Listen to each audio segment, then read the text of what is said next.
বাড়ি থেকে বের হয়েছি গাংরা কলা বাগান হয়ে পাহাড়ি ঝর্ণায় যাব আমরা 2-3 জন ব্যক্তি। তো সাথে থাকুন। শুরু করলাম করতে বাইরে আজকে পায়ে হাঁটা দিলাম, যেহেতু বৃষ্টি পড়তেছে বাইক নিয়ে যাওয়া যাচ্ছে না।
আরে এই এই এই এই তো আকাশ কি এর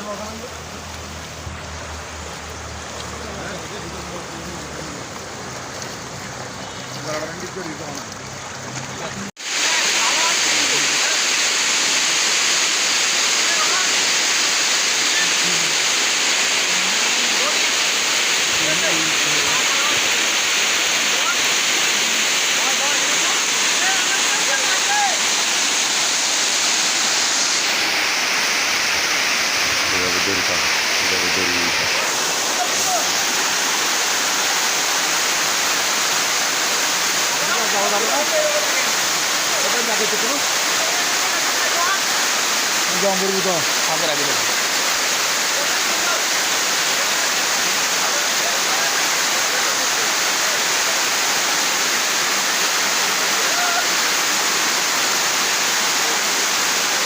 এটা হচ্ছে গাংরা কলা বাগানের ঝর্ণা।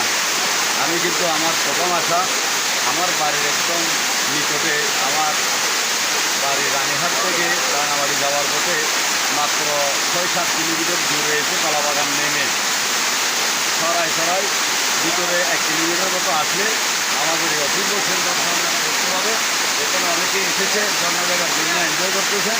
তো আপনাদের যদি শুভকামনা রইল, দেশের বিভিন্ন ডিস্ট্রিক্টে যদি এই ঝর্ণায় আসতে চান, রাঙামাটি গাড়ি হয়ে গাগরা কলা বাগানে নিয়ে যাবেন। এখানে দোকানপাট আছে সামনে, রাস্তার পাশে জিজ্ঞেস করলে রাস্তাটা দেখাই দিবে। আপনারা স্বাচ্ছন্দ্যে চলে আসতে পারবেন, কোনো ধরনের হয়রানির শিকার হবেন না। এসে আনন্দ করে এনজয় করে আবার আপনার গন্তব্যে চলে যেতে পারবেন।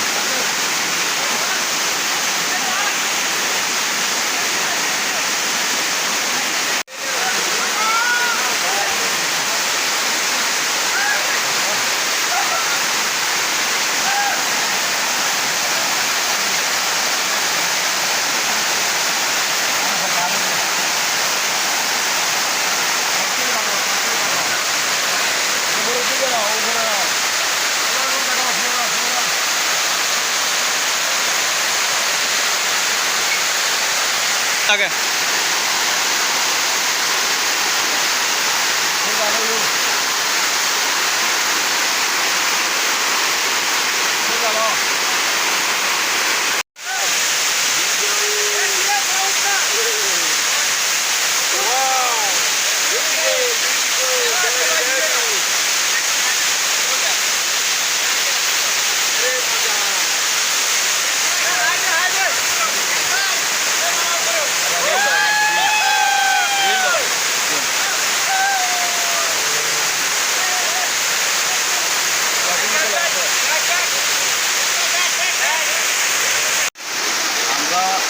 গাংরা ঝর্ণার একদম লাস্ট পর্যায়ে হিসেবে দেখেন কতটুকু ঝর্ণার পানি গড়িয়ে আসতেছে। আমরা বিষয়জন একসাথে এসেছি এবং অনেক আনন্দ করছি, এনজয় করছি। সত্যি এখানে এসে অনেক ভালো লাগলো। আসলে আমার বাড়ির পাশে এই ঝর্ণাটা, কিন্তু আমি কোনোদিন আসি নাই, আজকে প্রথম এসেছি। বলে শেষ করা যাবে না, অসাধারণ একটি দৃশ্য। যারা আসতে চান আসলে কলা বাগান নেমে এই ঝর্ণাটা ঘুরিয়ে যাবেন এবং আনন্দ করে যাবেন। সবার প্রতি শুভকামনা রইল।